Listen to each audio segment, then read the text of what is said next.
നമസ്കാരം, ഞാൻ ശക്തി. സ്വജനങ്ങളുമായിട്ട് നമ്മൾ ചർച്ച ചെയ്യുന്ന വിഷയം അശ്വതി നക്ഷത്ര ജാതകരുടെ ദശാകാലത്തെ സംബന്ധിക്കുന്ന 4ാമത്തെ വീഡിയോ ആണ് നമ്മളിന്നിവിടെ ചെയ്യുന്നത്. നമ്മളിതുവരെ കഴിഞ്ഞ 3 വീഡിയോയിൽ ജനന ദിവസം മുതൽ ഏകദേശം 3.5-7 വയസ്സ് വരെ പ്രായത്തിൽ അവർക്ക് അനുഭവത്തിൽ വരുന്ന കേതുർദശയെക്കുറിച്ചും 3.5 വയസ്സ് മുതൽ 23.5 വയസ്സ് വരെ അവർക്ക് അനുഭവത്തിൽ വരുന്ന ശുക്രദശാകാലത്തെക്കുറിച്ചും 23.5 വയസ്സ് മുതൽ 29-30 വയസ്സ് വരെ അവർക്ക് അനുഭവത്തിൽ വരുന്ന സൂര്യദശാകാലത്തെക്കുറിച്ചും പറഞ്ഞു കഴിഞ്ഞു. ഈ വീഡിയോയിൽ നമ്മൾ സൂചിപ്പിക്കുന്നത് 29.5 വേണ്ട 30 വെച്ചു 30 വയസ്സ് മുതൽ 40 വയസ്സ് വരെയുള്ള പ്രായത്തിൽ അവർക്ക് അശ്വതി നക്ഷത്രജാതർക്ക് ജാതന് അനുഭവത്തിൽ വരുന്ന ചന്ദ്രദശാകാലത്തെക്കുറിച്ചാണ്. ഇവരെ സംബന്ധിച്ച് ചന്ദ്രദശാകാലം ക്ഷേമ നക്ഷത്രാധിപതിയാണ്. അതായത് തുടക്കമൊക്കെ ചെറിയ ചെറിയ പ്രശ്നങ്ങളോടുകൂടെ തന്നെ ഉണ്ടാവുമെങ്കിലും പിന്നീട് അങ്ങോട്ട് ഏറ്റവും കൂടുതൽ ഗുണഫലങ്ങൾ ലഭിക്കാനിടയുള്ള കാലഘട്ടം.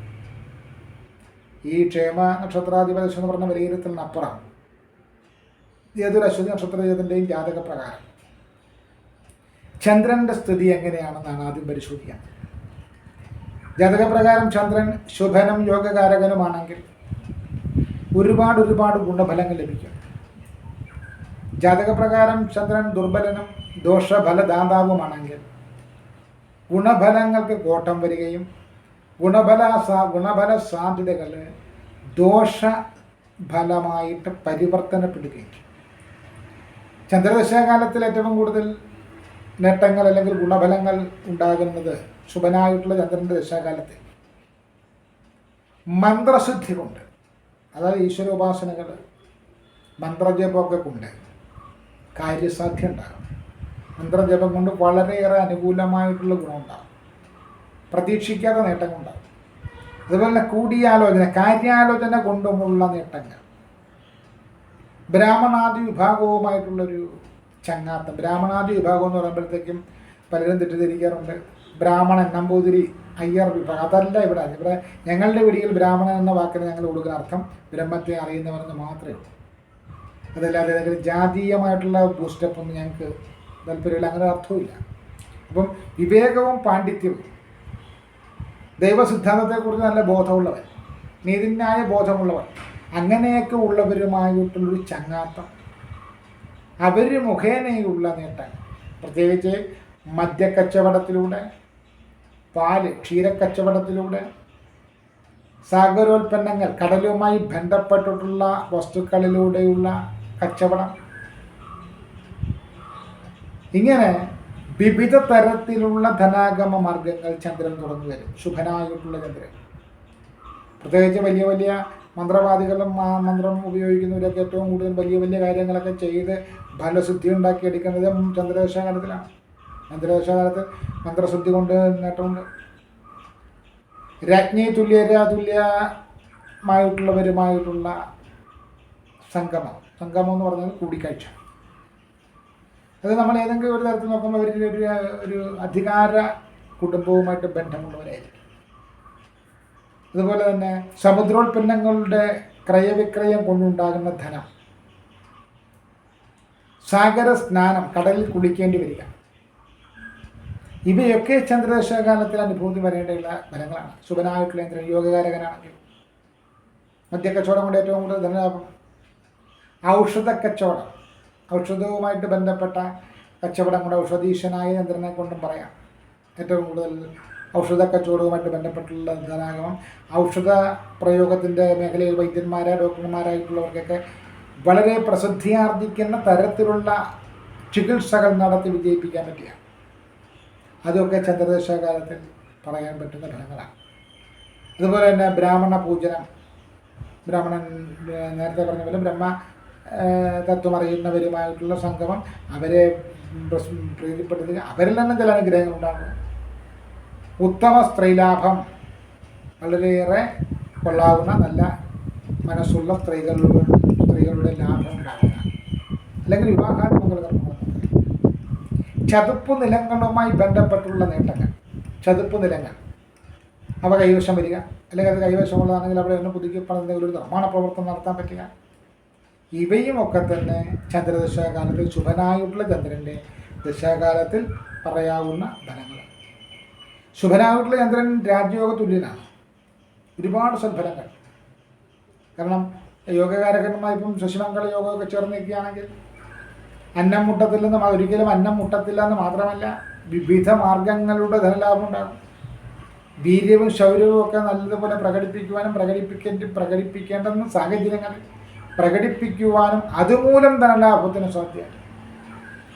എന്നാൽ ക്ഷീണചന്ദ്രനാണെങ്കിൽ, അശുഭ ചന്ദ്രൻ്റെ സ്ഥിതിയാണെങ്കിൽ ഒരു വിഷയത്തിലും ഒരു കാര്യത്തിലും മനസമാധാനം കാണില്ല. എപ്പോഴും ആശങ്കയായിരിക്കും. മാതാവിനെ സംബന്ധിച്ച് ഏതെങ്കിലും രോഗദുരിതങ്ങൾ, അല്ലെങ്കിൽ മാതാവിന് എപ്പോഴും മകനെ ഓർത്ത് വിഷമം, അല്ലെങ്കിൽ മകളെ ഓർത്ത് വിഷമം, ഒരിക്കലും മാതാവിൻ്റെ കണ്ണുനീര് തോരാത്ത അവസ്ഥ.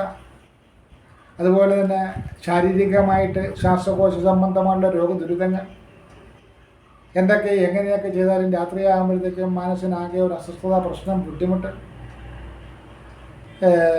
തൊഴിൽപരമായിട്ടുള്ള തടസ്സങ്ങൾ, സാമ്പത്തികമായിട്ടുള്ള അമിത ചിലവുകൾ, ശത്രു വർധനവ്, നല്ല കാര്യത്തെക്കുറിച്ച് നമ്മൾ സംസാരിച്ചാലും സംസാരം അവസാനം തീരുന്ന ഭാഗത്തെത്തുമ്പോൾ എന്തെങ്കിലുമൊക്കെ വിവാദങ്ങൾ വിളിച്ചു പറയേണ്ടി വരിക. ചുരുക്കത്തിൽ ഇല്ലാത്ത പ്രശ്നങ്ങളെല്ലാം ഉണ്ടാകും ക്ഷീണയന്ത്രൻ അല്ലെങ്കിൽ ദോഷയന്ത്രൻ്റെ കാലത്ത്. സൽകീർത്തിക്ക് നാശം, പീഡനം പോലെയുള്ള കേസുകളുടെ പൊട്ടിപ്പുറപ്പെടൽ, വിവിധ വിഷയങ്ങൾ കൊണ്ടുള്ള മനസ്സങ്കടം, അടക്കാനാവാത്ത സങ്കടം. ചില അശുഭയോഗങ്ങളിലേക്കാണ് ചന്ദ്രൻ്റെ സ്ഥിതി ജാതകപ്രകാരം പോകുന്നതെങ്കിൽ തീർച്ചയായിട്ടും പാതിവ്രത്യഭംഗം, ആദർശശുദ്ധിക്ക് നാശം, സൽസ്വഭാവത്തിന് നാശം, അതുപോലെ തന്നെ എത്രയേറെ പരിശുദ്ധനാണെങ്കിലും അവൻ്റെ പരിശുദ്ധി കളങ്കപ്പെട്ട് നിൽക്കേണ്ടി വരുന്നൊരവസ്ഥ ഇത്യാദി ഫലങ്ങളിലൂടെയും പോകാൻ ഇടയുണ്ട്. ഇപ്പോൾ ചന്ദ്രദശാകാലം എന്ന് പറയുന്നത് പൊതുവെ നല്ലതാണ് എന്ന് പറയുമ്പോഴും ഇടയ്ക്ക് ഈ ജാതകപ്രകാരമുള്ള അത്ര നല്ല അവസ്ഥയിലല്ലെങ്കിൽ ഈ ക്ഷേമ നക്ഷത്രാധിപദശ എന്ന് പറയുന്നതിൻ്റെ ഫലം പോലും തുച്ഛമായിട്ടായിരിക്കും അനുഭവപ്പെടുക. അതിൽ ഏറ്റവും ചന്ദ്രദശ പ്രതികൂലനാകുന്ന ചന്ദ്രൻ എന്ന് പറഞ്ഞു കഴിഞ്ഞാൽ മാനസികമായിട്ടുള്ള ഭയം, ഉത്കണ്ഠ മുതൽ മാനസിക വിഭ്രാന്തിയിൽ വരെ എത്തിക്കാം ചന്ദ്രൻ പിഴച്ചാൽ. ശുഭനായിട്ടുള്ള ചന്ദ്രൻ എന്ന് പറയുന്നത് എന്ത് ഭൂമൂലക്കൊണ്ടായാലും അവയെ തരണം ചെയ്യാൻ പറ്റുന്നൊരു മാനസിക ബലം മുതൽ മാതൃ അനുഗ്രഹം, അമ്മയുടെ പ്രീതി സമ്പാദിക്കുക, സ്വന്തം മാതാവിൻ്റെ പ്രീതി സമ്പാദിക്കുക, ഉന്നത കുലജാതരുമായിട്ട് ഒരുമിച്ച് സൗഹാർദ്ദപരമായിട്ട് ഇടപെടേണ്ടി വരിക, യാത്രകൾ കൊണ്ട് ധനലാഭമുണ്ടാവുക, ജലാശയവുമായിട്ട് ബന്ധപ്പെട്ടിട്ടുള്ള നേട്ടങ്ങളുണ്ടാവുക, കടലുമായി ബന്ധപ്പെട്ട കടൽ ഉൽപ്പന്നങ്ങളുമായിട്ട് ബന്ധപ്പെട്ടിട്ടുള്ള നേട്ടങ്ങളുണ്ടാവുക, ഒപ്പം ഉത്തമമായ നിലയിൽ വിവാഹാദി മംഗളകർമ്മങ്ങളും നടന്നു മാറുവാൻ ചന്ദ്രദശാകാലം വളരെയേറെ അനുകൂലമാണ്. ചന്ദ്രദശയിൽ നേരത്തെ പറഞ്ഞ പോലെ ഔഷധ പ്രയോഗം, ഔഷധ വിൽപ്പനയൊക്കെ കൊണ്ടുള്ള ധനലാഭമൊക്കെ എടുത്തു പറയാവുന്നതാണ്. പാല് വിൽപ്പന, പാലിൻ്റെ വിൽപ്പനയും വിപണനവും പാൽ വസ്തുക്കളുടെ ഇടപാടും കൊണ്ടുള്ള ധനലാഭം, കർപ്പൂരത്തിൻ്റെ ബിസിനസ്സുമായിട്ട് ബന്ധപ്പെട്ടുള്ള നേട്ടങ്ങൾ, ഇങ്ങനെ ഒരുപാട് നല്ല ബലത്തിലേക്ക് കൊണ്ടുപോകാൻ കഴിവുള്ളവനും അശുഭനാകുന്ന പക്ഷം ശ്വാസകോശ രോഗങ്ങൾ മുതൽ ഏത് കാര്യത്തിലും ഒരു ഭാഗ്യദോഷത്തിലൂടെ കടത്തി കൊണ്ടുപോകാൻ കഴിയുന്നവനുമാണ് ചന്ദ്രൻ എന്നാണ് ജ്യോതിഷ അഭിപ്രായം. ചന്ദ്രൻ പിഴച്ചാൽ തിങ്കളാഴ്ച ദിവസം ദുർഗാദേവി ഭജനമാണ് ജ്യോതിഷപരമായിട്ട് വിധിച്ചിരിക്കുന്നത്. തിങ്കളാഴ്ച ദിവസം ദുർഗാദേവിയെ ഭജിക്കുക, ശംഖിൽ പാലഭിഷേകം മുതൽ അമ്പൽപ്പൂ സമർപ്പണം വരെയുള്ള കർമ്മങ്ങൾ അതിൻ്റെ ഭാഗമാണ്. അതോടൊപ്പം തന്നെ പാൽ, പഞ്ചഗവ്യം, ചതുരക്കള്ളി വേലി എന്നിവയിട്ട് തിളപ്പിച്ചാറിയ ജലത്തിലുള്ള ദേഹം കഴുകലും, ഇവയിൽ പറഞ്ഞിരിക്കുന്ന പാല്, പഞ്ചഗവ്യം എന്നൊക്കെ പറയുന്ന വസ്തുക്കൾ കയറുന്ന ഔഷധ പ്രയോഗങ്ങൾ ചന്ദ്രദശാകാലത്ത് ഏറ്റവും കൂടുതൽ അനുകൂലമായിട്ട് വരാറുണ്ട്. ചന്ദ്രൻ പൊതുവെ ശുഭനാണെങ്കിലും ജാതകപ്രകാരം ചന്ദ്രൻ ഏത് തരത്തിൽ നിൽക്കുന്നു എന്നതിനെ ആശ്രയിച്ച് തന്നെയാണ് ഫലം വരിക. ജാതകപ്രകാരം നീചനാകുന്ന ചന്ദ്രൻ എല്ലാ ഫലങ്ങളെയും നിയുക്തമാക്കുന്നു. ജാതകപ്രകാരം ശുഭനാകുന്ന ചന്ദ്രൻ ഏതൊരു മേഖലയിലും ശുഭത്വം വഹിക്കുന്നു, ഗുണഫലങ്ങൾ ലഭിക്കും. ഇതുതന്നെയാണ് അതിൻ്റെ ഒരു സാരാംശം. അപ്പോൾ ചന്ദ്രദശാകാലം എന്ന് പറയുന്ന ഒരു കാലഘട്ടം അശ്വതി നക്ഷത്ര ജാതകരെ സംബന്ധിച്ച് ഏകദേശ കണക്കനുസരിച്ച് അവരുടെ ഒരു 30 വയസ്സ് മുതൽ 40 വയസ്സ് വരെയുള്ള കാലഘട്ടം എന്ന് പറയുന്നത് പൊതുവേ ഗുണകരമായിരിക്കും. ആ ഗുണം ഏതൊക്കെ തരത്തിലേക്ക് ബാധിക്കുമെന്നുള്ളത് ജാതകത്തെ ആശ്രയിച്ച് പറയേണ്ടതാണ്. എങ്കിലും പൊതുവെ ഗുണകരമായിരിക്കും. ഗുണാധിക്യം കൂടുതൽ ലഭിക്കാനായിട്ട് ചന്ദ്രപ്രീതി വരുത്തുന്ന പ്രാർത്ഥനകൾ, വഴിപാടുകൾ എന്നിവയുമായിട്ട് മുന്നോട്ട് പോകുന്നതും നല്ലതാണെന്ന് ആചാര്യ അഭിപ്രായമുണ്ട്. അപ്പോൾ ചന്ദ്രദശാകാലത്തിൽ നേടാനായിട്ട് പ്രധാനമായിട്ടും ഈ പറഞ്ഞ പോലെ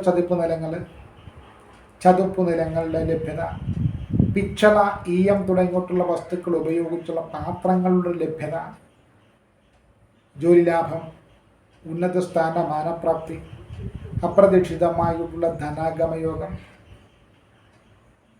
കടൽ മേഖലയുമായി ബന്ധപ്പെട്ടിട്ടുള്ള വകുപ്പുകളിൽ ജോലി ലഭിക്കുക, കടൽ മേഖലയുമായിട്ട് ബന്ധപ്പെട്ടിട്ടുള്ള ഉൽപ്പന്നങ്ങളുടെ വിപണനം കൊണ്ട് ധനലാഭം ഉണ്ടാവുക, ഇങ്ങനെ ഒരുപാട് നേട്ടങ്ങൾ ശുഭനായ യന്ത്രം നൽകുന്നു. ഒരുപാട് കോട്ടങ്ങളും ശുഭനായ യന്ത്രം നൽകുന്നു. എങ്കിലും പൊതുവെ അശ്വതി നക്ഷത്രജാതകരെ സംബന്ധിച്ച് ചന്ദ്രദശാകാലം എന്ന് പറയുന്നവർക്ക് വലിയ കുഴപ്പമില്ലാത്തൊരു കാലഘട്ടമായി. കുറച്ചധികം നേട്ടങ്ങൾ, പ്രത്യേകിച്ച് വീടൊക്കെ വെക്കണമെന്നൊക്കെ ആഗ്രഹിക്കുന്നവരെ സംബന്ധിച്ച് വീട് വയ്ക്കുവാനും, ഒരു വിദേശയാത്ര നടത്തണമെന്ന് ആഗ്രഹിക്കുന്നവരെ സംബന്ധിച്ച് വിദേശയാത്ര നടത്തുവാനും, ഒരു സമ്പാദ്യം ഉണ്ടാകണമെന്ന് ആഗ്രഹിക്കുന്നവരെ സംബന്ധിച്ച് ഒരു ചെറുതെങ്കിലും ഒരു സമ്പാദ്യ പദ്ധതിയിലൂടെ കടന്നു പോകുവാനുമൊക്കെ ഏറ്റവും കൂടുതൽ സാധ്യതയുള്ളൊരു കാലഘട്ടമായിട്ട് തന്നെ ചന്ദ്രദശയെ വിലയിരുത്താം. ഇതാണ് നമുക്ക് ഇതിൻ്റെ വീഡിയോയിലൂടെ പറയാം. നമ്മൾ അശ്വതി നക്ഷത്രജാതകരുടെ ഓരോ പ്രായത്തിലുമുള്ള ദശാകാലത്തെക്കുറിച്ചാണ് നമ്മൾ പറഞ്ഞ് വരുന്നത്. നമ്മളിപ്പോൾ പറഞ്ഞു വന്ന് നിൽക്കുന്നത് ചന്ദ്രദശാകാലത്തിലാണ്.